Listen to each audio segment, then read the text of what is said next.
one. So I was on the wrong slate that time. Okay, we were, the last segment, we ended up with the early 1960s. Now you had come with your family, you had taken a lot of different kinds of jobs in addition, but were gravitating more toward music. And so let's take up your story in the early 1960s with the and focus on your music career. My music career started here in 1963 when we did that show on Channel 11, WTTW. It was a tour of Italy that we took songs from the south up to the north. And from that day on, I took two boys from high school. One was playing accordion, Russ Messina, and the other one was playing drums. His name was John Corello. I took those two boys, I rehearsed a lot with them, and finally, when we felt that we had enough songs to be able to play for an evening of music, I started booking jobs. I started with them, and then I realized that in this music business, so either you grow or you die out. And I wanted to grow. So from a trio, it went to four men, to four musicians. From four musicians to five, and it ended up being also a full orchestra by getting arrangements for a full orchestra. And I grew into a society band, what they call society band, playing society music and playing some of the most fancy affairs in Chicago. Mm-hmm. So can you remember some of the names of the songs that you played in the 1960s? We were playing standard songs. I remember in the 60s in Italian we had Al di là, then we had Amore Scusami, some of the older ones before the 60s that were always revived, like Dice Dencillo Lui, just say I love her is knowing it in English. Then there was Volare that came out in 1958. Domenico Modugno that became a big success all over the world with Volare. So we were playing popular songs, the Sinatra songs in the 60s. There was also Strangers in the Night, That's Life. So how many gigs did you have? A year or a month? Or I had more than 200 jobs a year.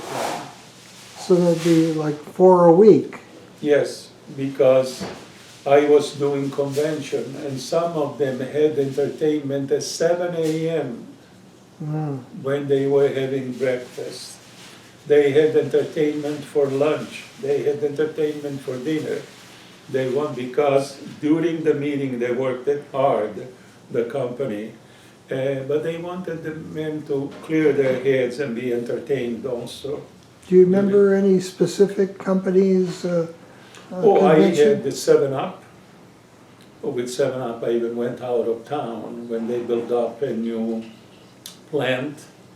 I went there to play, and on Saturday night, they had the VIP of the town, the mayor and so on. And then during the day, on Sunday, Saturday was for the VIPs, and then on Sunday was all the public was invited. And I also took magicians with me for the children because families came over and they gave them bottles of 7-Up and what else they had there. How did you develop your network? How did you find the people to book you? People were recommending me. Plus I had the agency that I had gone before I was really making in the business. And they would, I'm sure after I left, they dropped everything in the garbage. But then they started calling me. So I they're, had they're the- agents? Yeah, agents that would call me, the agency. Say somebody who was organizing a conference or convention would Correct. call the agent and Yes. say, find me, For we need entertainment, yes. yeah. I had the Illinois Bottling Association, I had the Coca-Cola, I had McDonald's also. The university in Oak Brook, Yeah. they also had an hotel there, the Lodge. Mhm. And I played at the university and I played at the Lodge also. Because they had a lot of people that came there for training. Mhm. And music, years ago, music was the main thing. Today it's forgotten. But years ago, music, you had to have music. No one Live music. live music, oh yes, live music. So that's how I did it. I went to open up Maggiano's in Denver when they opened up a restaurant there. And then when they opened up one in Las Vegas, I went to play over there also for the grand opening. So I had a lot of work going on. Many times, like if I went out of town, and for 7-Up it was twice, Saturday and Sunday, I would leave the musician there on Sunday, fly back here at 7 a.m. because I had a job at noon and another one in the evening. Mm. So there was a lot of work, a lot of work. I'm talking about the good old days when live music was important. Well, was there a big transition between the music you were playing in Italy and the music that you played here in the U.S.? There was, but I was also familiar with the American songs, at least those that were popular. Mm. I was familiar with them. We were playing Sweet Georgia Brown there, I Can't Give You Anything But Love, all those songs that were, I was familiar with. Okay, and then give me some detail on how you became the society orchestra. Well, to become a society orchestra, you have to have intuition. You have to read the people's mind, their faces, their eyes, and whether they get on the dance floor with what you're playing. That's the name of the game. And plus appearance. Appearance is very, very important, how you present yourself, because you're talking about the elite. And with the elite, or either you're in or you're out. You bomb one party and that's it. Your name, the band becomes mud. You're no longer what you were yesterday. So you have to be careful, you have to know, you have to, as I said, have intuition and be able to set the mood for everybody for every party that you're playing. How did you get that first important job with the Okay, the I full tell you how orchestra? I did it. I knew the first country club that I played for was Green Acres Country Club in Northbrook. I knew Mr. and Mrs. Chuck Kempler. One day, they called me on Wednesday, they said, Paul, we had Paul Gordon here for Saturday night. He had a heart attack and he won't be able to play for us. Could you help us out? I said, sure. I had a job, but I sent somebody else on that job. I said, just say that my aunt died in California and I had to go to a funeral. And I took that job. He gave me a big introduction. He said, Paul is not a pickup band. Paul is doing us a favor to play for us tonight. They liked what I did, and then they started calling me, the club itself. Then that year after I played the Green Acres, the son of Mr. and Mrs. Kempler, Howard, was getting married.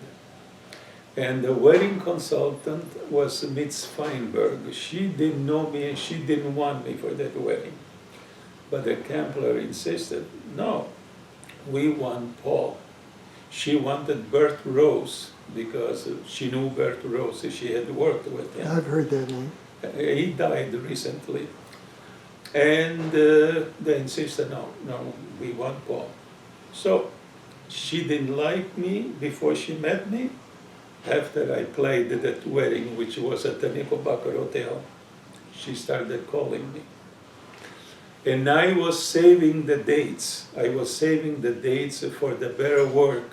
If something came along, unless it was the last minute, that it was not an upscale job, I wouldn't take it. I would say I'm busy. In fact, there was Sam Ferraro, which was the owner of Victoria Hall, which at the time was on Mobile and Belmont Avenue. He used to call me when I got started.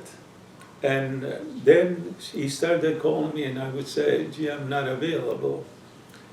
And even if I was available, I would say I'm not available because I was saving the dates for the better jobs. And one day he said, how come you were always available? And now he said, you're not available. I said, Sam, I'm sorry, I'm busier now. So what can I do? I said, I do more work now, that's why I'm not available. He was the father of the new man that owns, this is the son that owns Victoria Hall now, Victoria Catering. The father was the father and mother. It's called the Victoria because the name of the mother was Vicky. Oh. So that's why they called it Victoria Hall. So, and then that opened up all the other country club because people from Twin Orchards and Hillcrest Country Club in Long Grove, they would come here for the party. They would see me there and then they would put me there. Then I started working at the Standard Club, which is the elite Greenmore Country Club, which is right on Crawford, north of Devon Avenue. This is how it opened up. And I was, when I remember going to the agency to give them brochures, and they would say, you know, Italian singers are a dime a dozen. I said, well, that's what you think. But if you look at all the Italian singers that you see on TV or in the movies, they are all Italians, so they can be worth just a dime a dozen. But as I would leave the office, I would always say, okay, today you don't care about me, but tomorrow you're gonna call me. And that's the way it worked out. That then those that didn't think much of me at the beginning, they started calling me. That opened up the doors, and from there I flourished. How long did this last? It lasted, I quit playing in 2016. I was, 2016. I played 2015, I was 78. I played the last party for the Justinian Society of Lawyers in the Palmer House, and that was September 16 of 2015. Yeah. And then I said, at the age of 78, it's time to just hang my head. So it was pretty steady then from yes, it was 200 dates a year? Then I spent 20 years at the Hyatt O'Hare. When did that start? Road. I played there every Sunday from 10:30 to 2:30. Every Sunday from 1985 to 2005. Mm-hmm. In 2005, a new manager came in, and to save money, he canceled the brunch, and he also closed the restaurant upstairs. Oh. There was a revolving restaurant upstairs. He closed that restaurant also. So that's when the job ended, but I was there 20 years, from 1985 to 2005. Do you remember anything interesting or unusual from that time? I remember Henny Youngman came there, you know, the comedian that played the violin. Also, Dom Cortese came there because when I started, his son was working there. Dominic Cortese, he died. He was an accordion player. He was in almost all the recording of Pericomo. He was an excellent musician. And he came there one day for brunch, and I asked him if he wanted to play. He said, no, I'm enjoying your music. He said, just play, we enjoy your music. So there were some wrestler, because they used to have wrestling at the old State Arena, and they would come there for brunch. Hulk Hogan came there once, and a lot of people were looking for autographs, but he said, I'll give you autographs after I'm through eating, because he was eating, he didn't want to be bothered while he was eating. What's that name again? Hulk Hogan. Hulk, okay. Wrestling yeah, the star, big wrestling wrestling star, yeah. Hulk Hogan. So yeah. a lot of important people came there, for the brunch. When I started, everybody was saying it was one of the best brunches in town, and it was. Then slowly the prices started going up, and the food started going down. Other people came in because after 6 months, there was a new manager that came in. So those have, each manager has his own ideas. Yeah. But some are good, some are bad. In that business, there's a lot of turnover. That's it. Yeah. What is the most memorable event that you played? Bad or good? One of each. One of each. The most memorable one was going to Washington, D.C. with 35 musicians. That was, the highest. And the worst one, I remember going to play for a company called Corn Seeds. They were selling corn seeds to farmers. Oh. And I played the 2 jobs for them. One was in Indiana at the Elegant Farmer Restaurant, and the other one was in Payne, Ohio, in a VFW hall. Now, remember, I was doing top work here, and I go there to play in these places. In fact, when we got through in Payne, Ohio, they asked me to go to Angola, Michigan. Is there a town in Angola? I think so. I don't. Yeah, they had the next party there the following night, and they said, we really need entertainment. Could you come there? We put you in a first-class hotel. I said, no, we have to be back home. We have another job there at home. I didn't have a job. I just didn't want to play there anymore.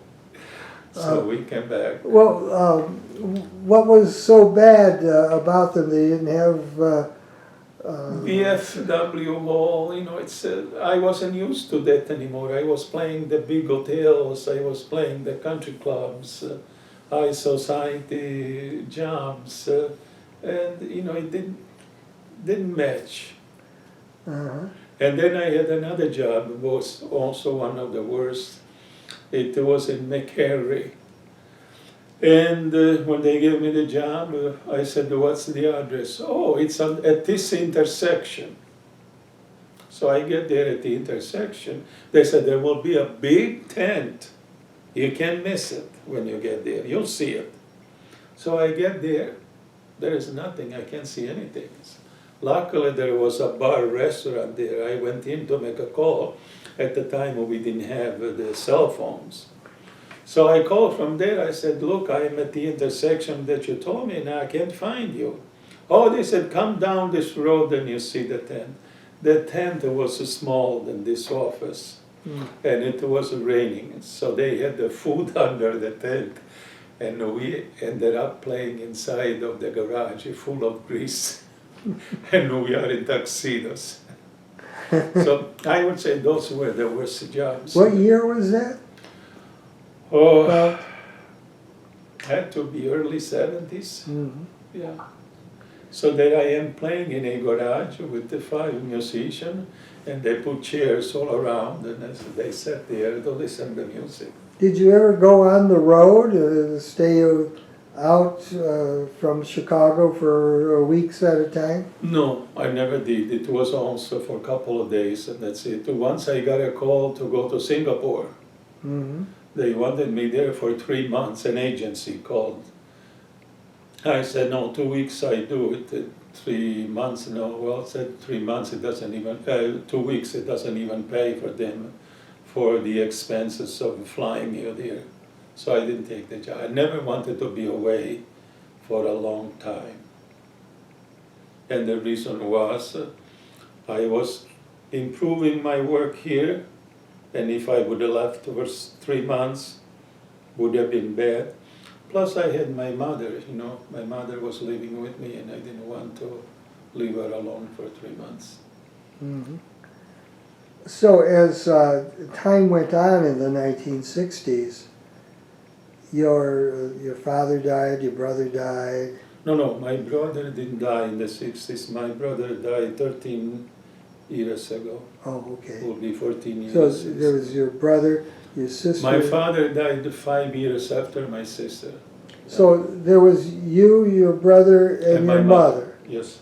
From early 64 64 on, And you lived where? Here in Skokie? In Skokie from 1970. Uh-huh. Before moving here from Skokie, we were at on Karlov, 1462 North Karlov in the city, in Chicago. And we were there. We bought a house, I think it was in the summer of 58, on Karlov. And stayed there until I bought this house in 1970. Now, your relationship with the Italian community and organization, Italian American my organization. relationship with the Italian community was, I left the Italian community because I wanted to be with the American people. I came to America and I said, I want to be with them. I don't want to be, if I wanted to be with Italians, I would have stayed in Italy. But then I went back. How do you explain that? In the late 70s, in 76, I became a member of the Mazzini Verdi Club, which I was the first Sicilian to become a member of the Mazzini Verdi Club. Okay, that's something. The first, when people heard that I am a member of the Sicilian at the Mazzini Verdi Club, they were shocked. You are a member? You're not Toscano, they would say. Yeah, I'm not Toscano, but I'm a member. But now there are a lot of Sicilians that are members at the Mazzini. But at the time, it was a no-no.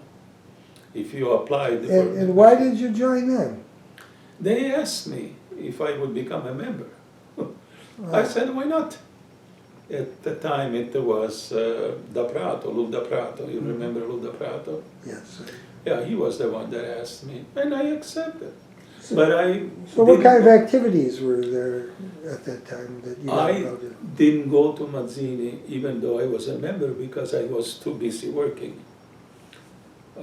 So I didn't go. But I always enjoy traveling. To me, traveling, seeing the world was very, very important. And I traveled a lot since 21.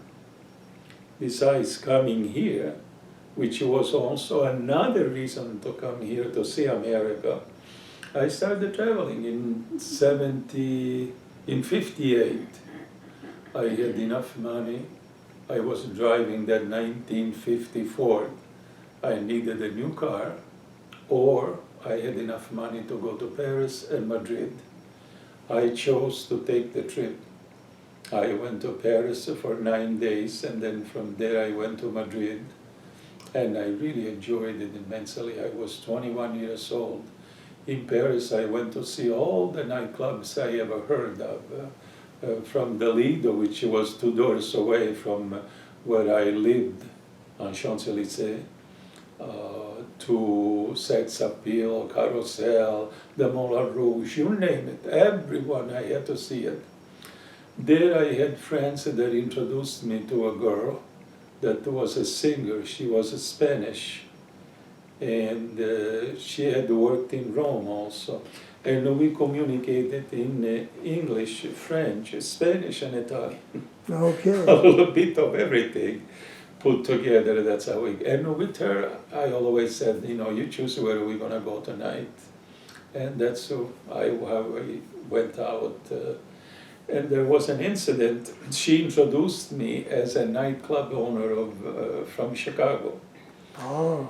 And one day, while we were in one of the nightclubs, she introduced me to a musician that had worked with Kugat in Abilene.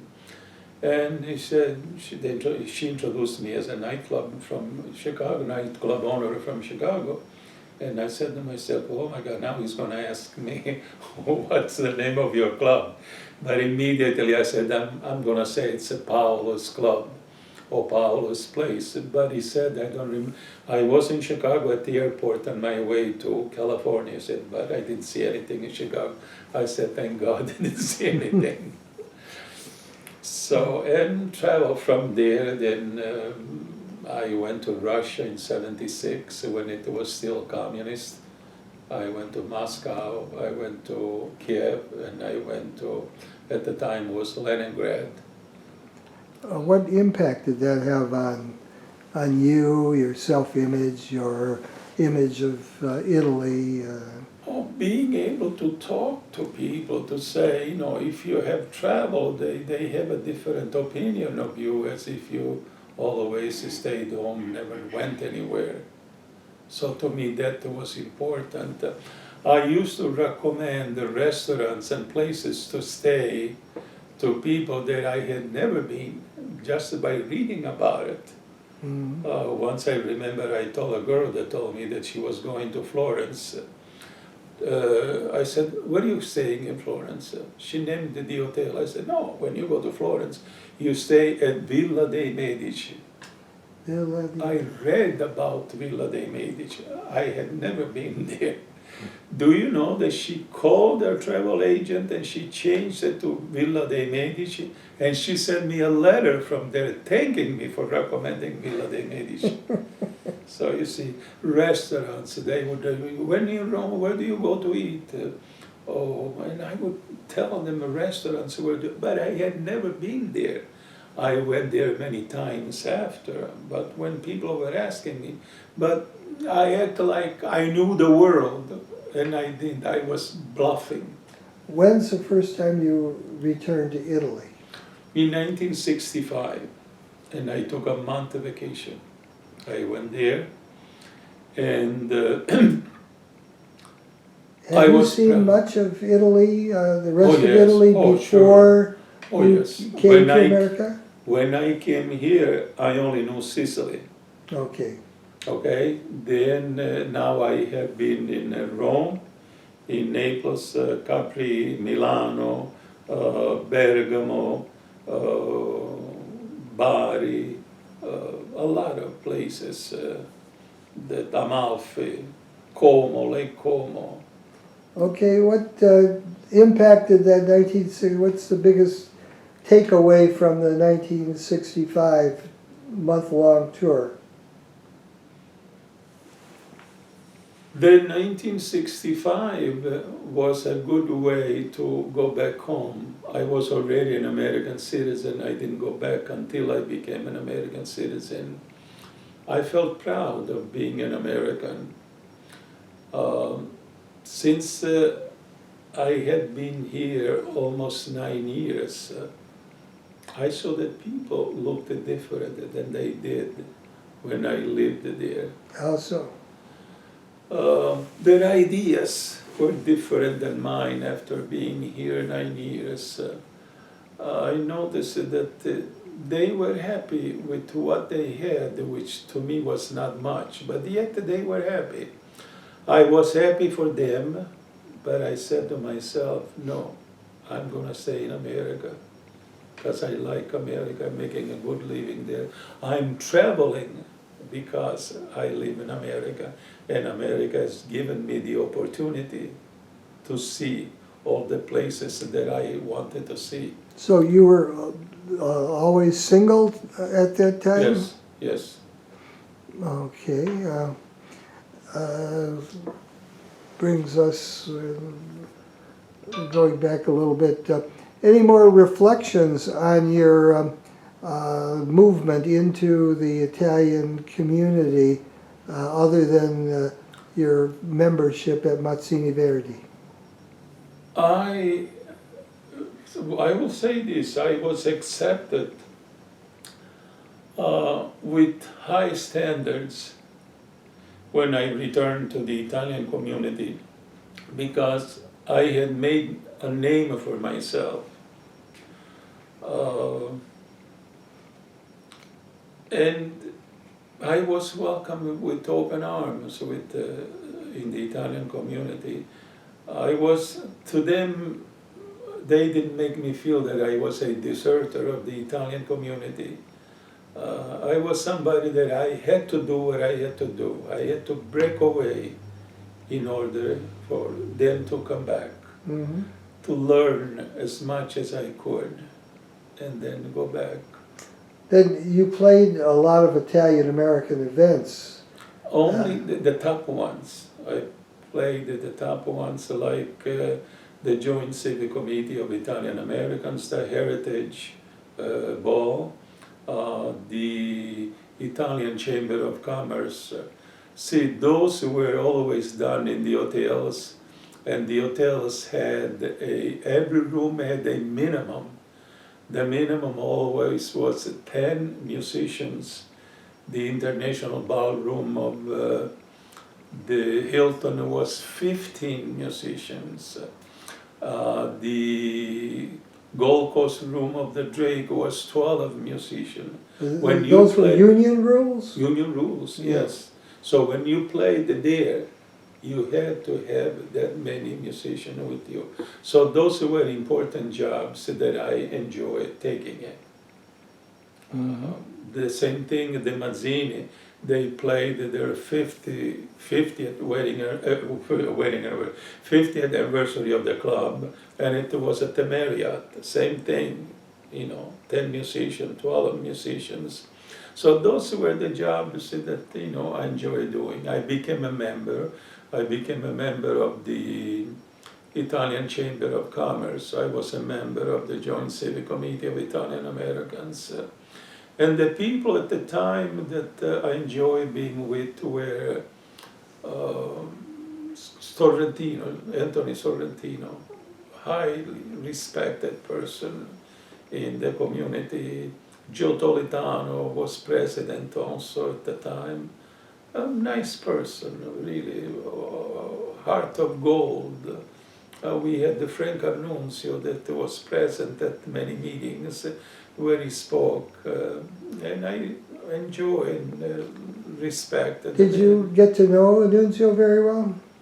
No, I have a picture with him, but I knew from the party. It's not that we went out to dinner together. But, if we were at a party, we exchanged, greetings, something like that. Mario Russo at the time was also involved with the Joint Civic Committee. We had the political power at the time. It was Frank Annunzio who brought in Bush when he was VP, with Reagan here for the Grand Marshal of the Columbus Day Parade.